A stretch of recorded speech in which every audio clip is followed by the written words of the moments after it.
ದಿಶಾಳ ಕಣ್ಣುಗಳು ಮಂಜಾಗತೊಡಗಿದವು. ಅವಳು ಒಂದೊಂದೇ ಹೆಜ್ಜೆ ಇಟ್ಟು ಮೆಟ್ಟಿಲು ಇಳಿಯುವಾಗ ತುಂಬ ಆಯಾಸವಾಯಿತು. ರೇಲಿಂಗ್ಸ್ ಹಿಡಿದು ಸಂಭಾಳಿಸಿಕೊಂಡಳು. ಅಷ್ಟರಲ್ಲಿ ಅಲ್ಲಿಗೆ ಓಡಿ ಬಂದರು ಊರ್ಮಿಳಾ. ದಿಶಾ, ಏನಾಯ್ತಮ್ಮ ಎಂದರು ಅವಳನ್ನು ಹಿಡಿದುಕೊಳ್ಳುತ್ತಾ. ತುಂಬ ಆಯಾಸ ಆಗ್ತಿದೆ ಅತ್ತೆ, ತಲೆ ಸುತ್ತುತ್ತಿದೆ ಎಂದಳು. ಅಯ್ಯೋ, ನಿಧಾನಕ್ಕೆ ಬಾ ಎನ್ನುತ್ತಾ ಅವಳ ಕೈ ಹಿಡಿದೆ ಕೆಳಗೆ ಕರೆ ತಂದರು. ಅವಳನ್ನು ಸೋಫಾದಲ್ಲಿ ಕೂರಿಸಿ ಕುಡಿಯಲು ನೀರು ಕೊಟ್ಟರು. ಅವಳು ನೀರು ಕುಡಿದು ಸುಧಾರಿಸಿಕೊಂಡಳು. ಹೊಟ್ಟೆ ಹಿಡಿದು ಹಿಂದಕ್ಕೆ ಒರಗಿದಾಗ, ಏನಾಗ್ತಾ ಇದೆ ದಿಶಾ, ಹೊಟ್ಟೆ ನೋವೇನಾದರೂ ಕಾಡಿಸಿಕೊಳ್ತಾ ಇದೆಯಾ ಎಂದು ಕೇಳಿದ್ದರು. ಇಲ್ಲ ಅತ್ತೆ, ತುಂಬ ಸುಸ್ತು, ನಾನು ಮನೆಗೆ ಹೋಗಬೇಕು ಎಂದವಳ ಕಣ್ಣಲ್ಲಿ ನೀರಿತ್ತು. ಮತ್ತೆ ಏನೋ ಜಗಳ ಮಾಡಿಕೊಂಡಿದ್ದಾರೆ ಎಂದು ಅರ್ಥವಾಗಿತ್ತು ಊರ್ಮಿಳಾರಿಗೆ. ಮನೆಗೆ ಯಾಕೆ, ಇವತ್ತು ಇಲ್ಲೇ ಇರು ಎಂದರು. ಇಲ್ಲ, ನಾನು ಹೋಗ್ತೀನಿ ಎಂದಳು ಹೊಟ್ಟೆ ಹಿಡಿದು. ಅವಳನ್ನು ಹೇಗೆ ಉಳಿಸಿಕೊಳ್ಳಬೇಕೆಂದು ತಿಳಿಯಲಿಲ್ಲ ಅವರಿಗೆ. ನಂತರ ಏನೋ ಯೋಚಿಸಿ, ದಿಶಾ, ನೀನೇ ನೋಡಿದ್ಯಲ್ಲ ವೃಷಭ್ಗೆ ಎಷ್ಟು ಏಟಾಗಿದೆ ಅಂತ. ಡಾಕ್ಟರ್ 2 ವಾರ ಬೆಡ್ ರೆಸ್ಟ್ ಮಾಡೋಕ್ಕೆ ಹೇಳಿದ್ದಾರೆ. ನನಗೂ ವಯಸ್ಸಾಗಿದೆ, ನನ್ನೊಬ್ಳಿಗೆ ಹೇಗಮ್ಮ ಅವನನ್ನು ನೋಡಿಕೊಳ್ಳೋಕೆ ಆಗುತ್ತೆ. ವೀಲ್ ಚೇರ್ ಕೊಟ್ಟಿದ್ದಾರೆ, ಅವನನ್ನು ಎತ್ತಿ ಕೂರಿಸೋದಕ್ಕೂ ಕಷ್ಟ ನನಗೆ. ಸರಿ, ಹೇಗೋ ನೋಡ್ಕೋತೀನಿ, ನೀನು ಹೊರಡು ಎಂದರು. ಅವಳಿಗೆ ಒಳಗೊಳಗೆ ಒದ್ದಾಟ ಶುರುವಾಯಿತು. ಅವನಾಡಿದ ಮಾತುಗಳನ್ನು ನೆನೆದರೆ ಇಲ್ಲೇ ಉಳಿಯುವುದಕ್ಕೆ ಕಷ್ಟ. ಆದರೆ ಅತ್ತೆಯ ಸ್ಥಿತಿ ನೋಡಿದರೆ ಬಿಟ್ಟು ಹೋಗೋದಕ್ಕೂ ಮನಸ್ಸಾಗ್ತಿಲ್ಲ. ಸರಿ ಅತ್ತೆ, ನಾನು ಇಲ್ಲೇ ಇಡ್ತೀನಿ, 1 ವಾರ ಅಷ್ಟೆ, ಆಮೇಲೆ ನಾನು ಹೊರಟು ಹೋಗ್ತೀನಿ ಎಂದಳು ದಿಶಾ. ಅದನ್ನು ಕೇಳಿ ಅವರಿಗೆ ಖುಷಿಯಾಯಿತು. ಹೇಗಾದರೂ ಅವರ ನಡುವೆ ಇರುವ ಮನಸ್ತಾಪ ಸರಿ ಹೋಗಿ ಮತ್ತೆ ಇಬ್ಬರು ಒಂದಾದರೆ ಸಾಕು ಅಂತ ಬೇಡಿಕೊಂಡರು. ಸರಿ, ಇರು ಬಂದೆ ಎನ್ನುತ್ತಾ ಅಡುಗೆ ಮನೆಗೆ ಹೋಗಿ 1 ಲೋಟ ಹಾಲು ಕಾಯಿಸಿ ಕೇಸರಿ ಬೆರೆಸಿ ತಂದರು. ತಗೋ ಕುಡಿ ಎನ್ನುತ್ತಾ ಅವಳಿಗೆ ಕುಡಿಯಲು ಕೊಟ್ಟು ಅವರು ಮಗನ ಬಳಿ ಬಂದಿದ್ದರು. ವೃಷಭ್, ಏನೋ ಮಾತಾಡಿದೆ ನೀನು ಅವಳ ಜೊತೆ. ಅವಳೀಗ ಗರ್ಭಿಣಿ ಅನ್ನೋದನ್ನು ನೀನು ಮರೆತು ಬಿಡ್ತೀಯಾ ಹೇಗೆ? ಯಾಕೋ ಅವಳ ಮನಸ್ಸಿಗೆ ನೋವಾಗೋ ಹಾಗೆ ಮಾತಾಡ್ತೀಯಾ ಎಂದರು. ನಾನು ಅಂಥದ್ದೇನೂ ಹೇಳಿಲ್ಲ ಅಮ್ಮ. ಅವಳ ತಪ್ಪುಗಳ ಬಗ್ಗೆ ಹೇಳಿದರೆ ಅವಳಿಗೆ ಇಷ್ಟ ಆಗಲ್ಲ. ಈಗಲೂ ಕೂಡ ಅವಳಿಗೆ ನಾವೆಲ್ಲರೂ ತಪ್ಪು ಮಾಡಿದ್ದೇವೆ, ಅವಳು ಮಾತ್ರ ಸರಿ ಅನ್ನಿಸ್ತಿದೆ. ನಮ್ಮಿಬ್ಬರ ಮಧ್ಯೆ ಯಾವುದೂ ಸರಿ ಹೋಗಲ್ಲ. ಅದಕ್ಕೆ ಡಿವೋರ್ಸ್ ಪೇಪರ್ಸ್ಗೆ ಸೈನ್ ಮಾಡ್ತೀನಿ ಅಂತ ಹೇಳಿದೆ. ಅಷ್ಟಕ್ಕೂ ಡಿವೋರ್ಸ್ ಕೊಡುವ ನಿರ್ಧಾರ ಮಾಡಿದ್ದು ಅವಳೇ ಅಲ್ವಾ? ಈಗ ಯಾಕೆ ನನ್ನ ಮಾತು ಕೇಳಿ ಶಾಕ್ ಆಗಬೇಕು ಎಂದನು. ಬಾಯಿ ಮುಚ್ಚು, ಮದುವೆ ಅಂದರೆ ಮಕ್ಕಳಾಟನ? ಹೋ, ಈಗ ಕಾಲ ಬದಲಾಗಿದೆಯಲ್ಲಪ್ಪ. ಒಂದು ಸೈನ್ ಹಾಕಿದರೆ ಮದುವೆನೂ ಆಗುತ್ತೆ, ಇನ್ನೊಂದು ಸೈನ್ ಕೂಡ ಡಿವೋರ್ಸ್ ಕೂಡ ಆಗುತ್ತೆ. ಅದಕ್ಕೆ ಅಲ್ವಾ ನೀವು ಸಂಬಂಧಗಳನ್ನು ಇಷ್ಟು ಹಗುರವಾಗಿ ತಗೊಳ್ತಾ ಇರೋದು. ನಿನ್ನಿಂದಲೂ ತಪ್ಪಾಗಿದೆ, ಅವಳಿಂದಲೂ ತಪ್ಪಾಗಿದೆ. ಅದನ್ನು ಕೂತು ಸಮಾಧಾನವಾಗಿ ಒಳ್ಳೆಯ ರೀತಿಯಲ್ಲಿ ಬಗೆಹರಿಸೋದು ಬಿಟ್ಟು ಡಿವೋರ್ಸ್ ತಗೋತಾರಂತೆ. ನೀವಿಬ್ಬರು ಹೇಗೋ ಹಾಳಾಗಿ ಹೋಗ್ತೀರಾ. ಆದರೆ ಆ ಮಗು ಕಥೆ ಏನು? ಅದರ ಭವಿಷ್ಯ ಏನು? ಮಗು ಬಗ್ಗೆ ಯೋಚನೆ ಮಾಡಿದ್ದೀರಾ ನೀವಿಬ್ಬರು ಎಂದರು. ಅವರ ಪ್ರಶ್ನೆಗೆ ನಿಟ್ಟುಸಿರು ದಬ್ಬಿದ ವೃಷಭ್, ಆ ಮಗುನ ನಾನೇ ನೋಡ್ಕೋತೀನಿ ಅಮ್ಮ, ನನಗೇನು ಕಷ್ಟ ಆಗಲ್ಲ ಎಂದನು. ಬಾಯಿ ಮುಚ್ಚು, ಆ ಮಗುವಿಗೆ ಅಪ್ಪ ಇದ್ದರೆ ಸಾಕಾ? ಅಮ್ಮನ ಪ್ರೀತಿ ಬೇಡವಾ? ಅದಕ್ಕೆ ಅಮ್ಮನ ಪ್ರೀತಿ ಕೊಡೋದಕ್ಕೆ ಬೇರೆ ಯಾರನ್ನೋ ಕರ್ಕೊಂಡು ಬರ್ತೀಯಾ ಎಂದರು ಊರ್ಮಿಳಾ. ಅಮ್ಮ, ಮತ್ತಿನ್ನೇನು, ಪರಿಸ್ಥಿತಿಯ ಗಂಭೀರತೆಯನ್ನು ನೀವಿಬ್ಬರು ಅರ್ಥವೇ ಮಾಡಿಕೊಳ್ತಿಲ್ಲ. ಮನಸ್ಸಿಗೆ ಬಂದ ಹಾಗೆ ಮಾಡ್ತಾ ಇದ್ದೀರಾ ಎಂದರು ತುಸು ಕೋಪದಲ್ಲಿ. ಹಾಗಾದರೆ ಅವಳು ಮಾಡ್ತಾ ಇರೋದು ಸರಿ ಅಂತ ಹೇಳ್ತಾ ಇದೆಯಾ? ನಿನ್ನ ಪ್ರಕಾರ ಅವಳು ಹೇಳಿದ್ದಕ್ಕೆಲ್ಲ ಕುರಿಮರಿಯ ಹಾಗೆ ತಲೆ ಆಡಿಸಿಕೊಂಡು ಅವಳ ಜೊತೆ ಸಂಸಾರ ಮಾಡಬೇಕಾ ನಾನು ಎಂದನು ವೃಷಭ್. ನಾನು ಹಾಗೆ ಹೇಳಿಲ್ಲ ಕಣೋ. ಅವಳ ಕಡೆಯಿಂದಲೂ ತಪ್ಪಿದೆ ಅಂತ ನನಗೆ ಚೆನ್ನಾಗಿ ಗೊತ್ತು. ಆದರೆ ಈಗ ಅವಳು ಗರ್ಭಿಣಿ. ಈ ಸಮಯದಲ್ಲಿ ಅವಳ ಆರೋಗ್ಯ ತುಂಬ ಸೂಕ್ಷ್ಮವಾಗಿರುತ್ತೆ ವೃಷಭ್. ಪ್ಲೀಸ್ ಅರ್ಥ ಮಾಡ್ಕೊ. ನೀನು ಹೀಗೆಲ್ಲ ಅವಳ ಜೊತೆ ಹೊರಟಾಗಿ ನಡೆದುಕೊಂಡ್ರೆ ಅದು ನಿನ್ನ ಮಗುವಿನ ಮೇಲೆ ಪರಿಣಾಮ ಬೀರುತ್ತೆ. ನಿನಗೆ ಡಿವೋರ್ಸ್ ಕೊಡೋದಕ್ಕೆ ಅವಳಿಗೆ ಇಷ್ಟ ಇಲ್ಲ. ನಿನ್ನ ಮೇಲೆ ಇನ್ನೂ ಪ್ರೀತಿ ಇದೆ. ಇಲ್ಲ ಅಂದಿದ್ರೆ ನಿನ್ನನ್ನು ನೋಡೋದಕ್ಕೆ ಇಷ್ಟು ದೂರ ಬರ್ತಾ ಇಲ್ಲ. ನೋಡು, ನಾನು ಅವಳ ಜೊತೆ ಮಾತಾಡಿ ಹೇಗೋ ಇಲ್ಲೇ ಉಳಿಸಿಕೊಳ್ತಿದ್ದೇನೆ. ಮತ್ತೆ ಮತ್ತೆ ಅವಳ ಮನಸ್ಸಿಗೆ ನೋವಾಗುವ ಹಾಗೆ ಏನೂ ಮಾತಾಡಬೇಡ ಎಂದರು. ಅಮ್ಮ, ಇದನ್ನೆಲ್ಲ ಯಾಕೆ ಮಾಡ್ತೀಯ ನೀನು? ಈ ಮದುವೆಗೆ ನಾವಿಬ್ಬರು ತುಂಬ ಅವಕಾಶಗಳನ್ನು ಕೊಟ್ಟಿದ್ದೇವೆ. ಆದರೆ ಯಾಕೋ ನಮ್ಮ ನಡುವೆ ಏನೂ ಸರಿ ಹೋಗ್ತಿಲ್ಲ.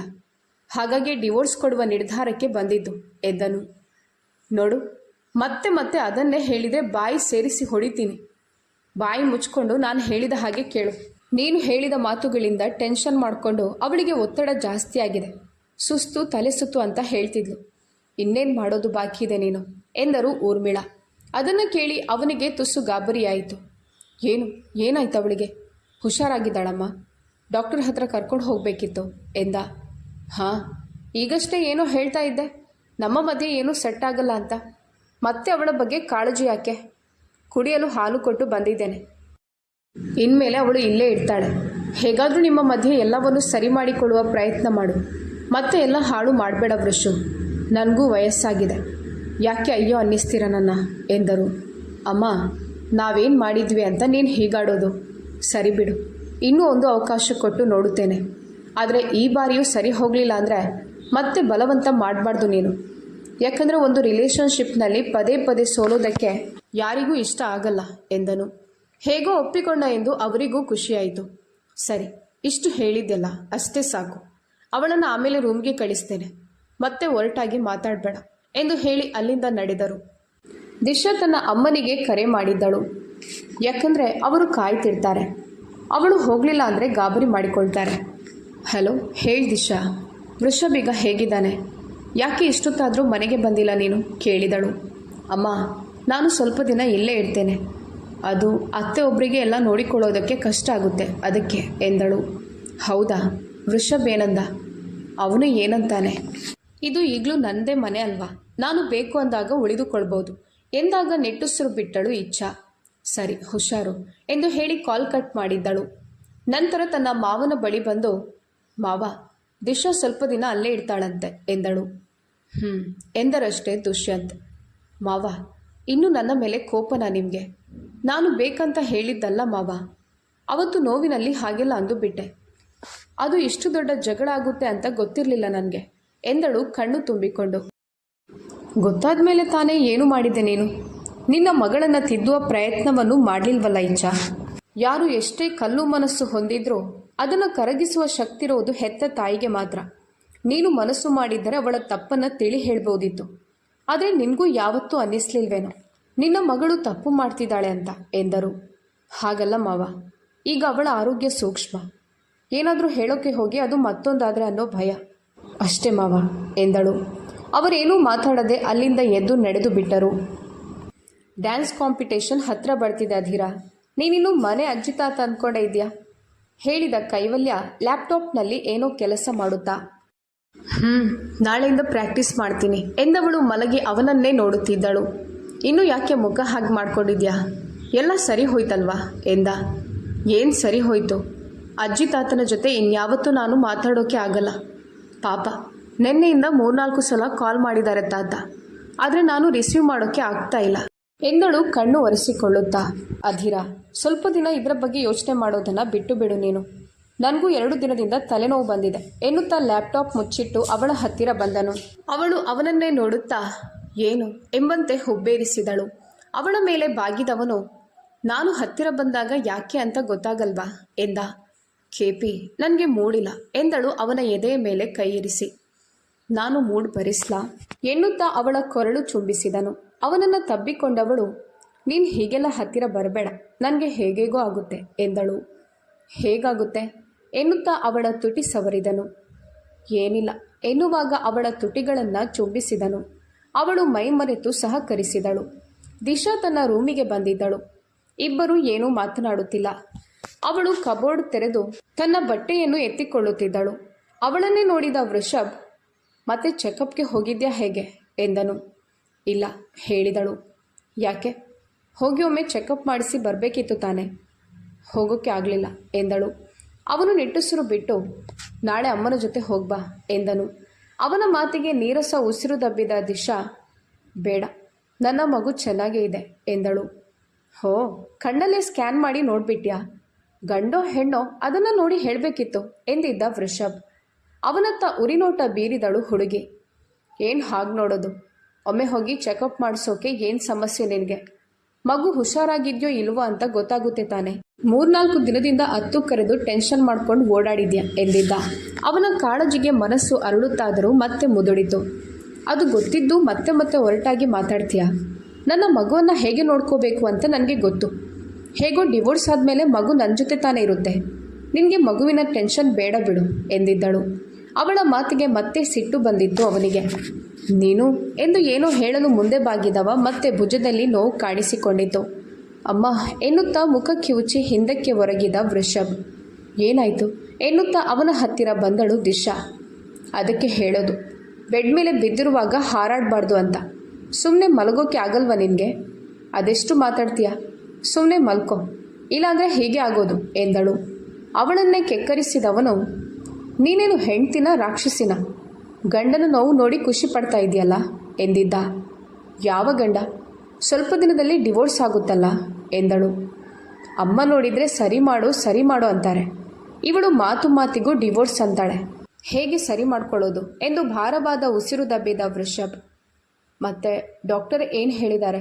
ಇನ್ನೂ ಎಷ್ಟು ದಿನ ಬೇಕು ನೀನು ಎದ್ದು ನಡೆಯೋದಕ್ಕೆ ಕೇಳಿದಳು ಮೆಲ್ಲಗೆ ಮಂಚದ ಮೇಲೆ ಕೂರುತ್ತಾ. ಇನ್ನೂ 2 ವಾರ ಎಂದಿದ್ದ.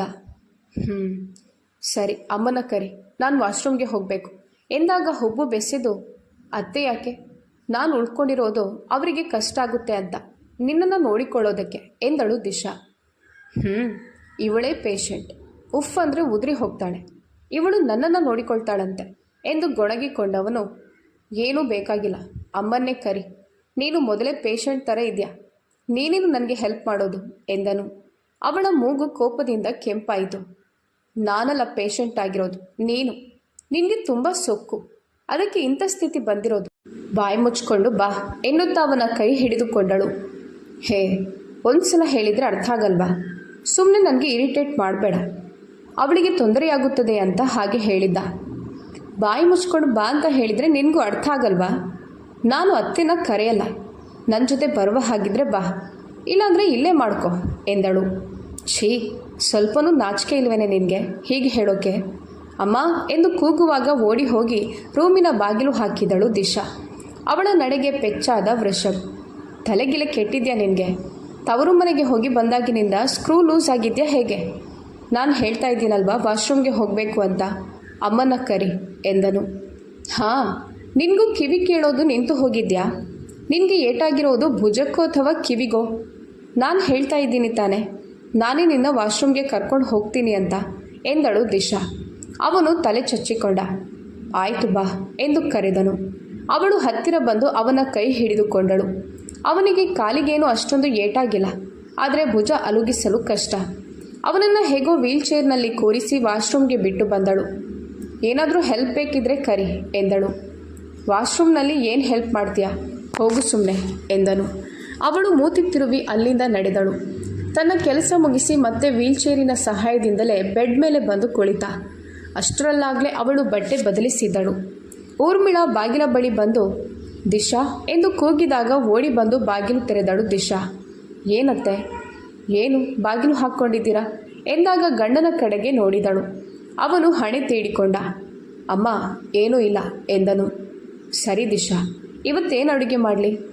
ನೋಡು, ನೀನು ತಾಯಿ ಆಗ್ತಾ ಇದೆಯಾ ಅನ್ನೋ ಖುಷಿ ವಿಷಯವನ್ನು ಅವತ್ತು ಸಂಭ್ರಮಿಸುವುದಕ್ಕೆ ಆಗಲಿಲ್ಲ. ನೀನು ಅವತ್ತು ನನಗೆ ವಿಷಯನೇ ಹೇಳಲಿಲ್ಲ, ಅದಕ್ಕೆ ಇವತ್ತು ಮನೆಯಲ್ಲಿ ಏನಾದರೂ ಸಿಹಿ ಮಾಡ್ತೀನಿ. ಕಜ್ಜಾಯ ಮಾಡಲಾ ಎಂದರು. ಅಮ್ಮ, ಅವಳಿಗೆ ಜಾಸ್ತಿ ಎಣ್ಣೆ ಪದಾರ್ಥ ಕೊಡಬೇಡ, ಮೊದಲೇ ಸ್ವೀಟ್ ಅಂದರೆ ಇಷ್ಟ ಅವಳಿಗೆ, ನುಂಗಿ ಬಿಡ್ತಾಳೆ ಎಂದನು ವೃಷಭ್. ಹೇ ಸುಮ್ಮನೆ ಇರೋ, ಒಂದಿನ ತಿಂದರೆ ಏನೂ ಆಗಲ್ಲ. ದಿಶಾ, ನೀನು ಹೇಳು ಏನು ಮಾಡಲಿ ಅಂತ ಎಂದರು. ಏನಾದರೂ ಮಾಡಿ ಅತ್ತೆ, ನನಗೆ ಸ್ವೀಟ್ಸಲ್ಲಿ ಎಲ್ಲನೂ ಇಷ್ಟನೇ ಎಂದಾಗ ಅವಳ ಮಾತಿಗೆ ನಕ್ಕರು. ಸರಿ ಎಂದು ಅಲ್ಲಿಂದ ಹೊರಟರು. ಮಧ್ಯಾಹ್ನ ಸ್ವಲ್ಪ ಹೊತ್ತು ಮಲಗೋಣವೆಂದು ಮಂಚದ ಮೇಲೆ ಬಂದು ಮೆಲ್ಲಗೆ ಹಾಸಿಗೆಗೆ ಒರಗಿದಳು ದಿಶಾ. ವೃಷಭ್ ಅವಳ ಪಕ್ಕವೇ ಇದ್ದನು. ಹುಷಾರು, ಹೊರಳಾಡುತ್ತಾ ನನ್ನ ಮೇಲೆ ಕೈ ಹಾಕ್ಬಿಟ್ಯಾ ಎಂದ. ಕೈ ಹಾಕಿದರೆ ಏನು ತಪ್ಪು ಎಂದಳು ಅವನತ್ತ ತಿರುಗಿ. ಹೇ ಗೂಬೆ, ನನ್ನ ಕೈಗೆ ಏಟಾಗಿಲ್ವಾ? ಅದಕ್ಕೆ ಹೇಳಿದು ಕೈ ಹಾಕಬೇಡ, ಸ್ವಲ್ಪ ಹುಷಾರು ಅಂತ ಎಂದ. ಹಾಗಾದರೆ ನಾನು ಕೆಳಗೆ ಮಲಗ್ತೇನೆ. ಬಾಯಿ ಮುಚ್ಕೊಂಡು ಇಲ್ಲೇ ಬಿದ್ಕೋ. ಕೆಳಗೆ ಮಲಗಿದರೆ ಬೆನ್ನು ನೋವು ಬರಲ್ವಾ? ಈ ಸಮಯದಲ್ಲಿ ನೀನು ಆರಾಮಾಗಿ ಮಲಗಬೇಕು ಎಂದ. ಕಥೆ ಮುಂದುವರಿಯುತ್ತದೆ.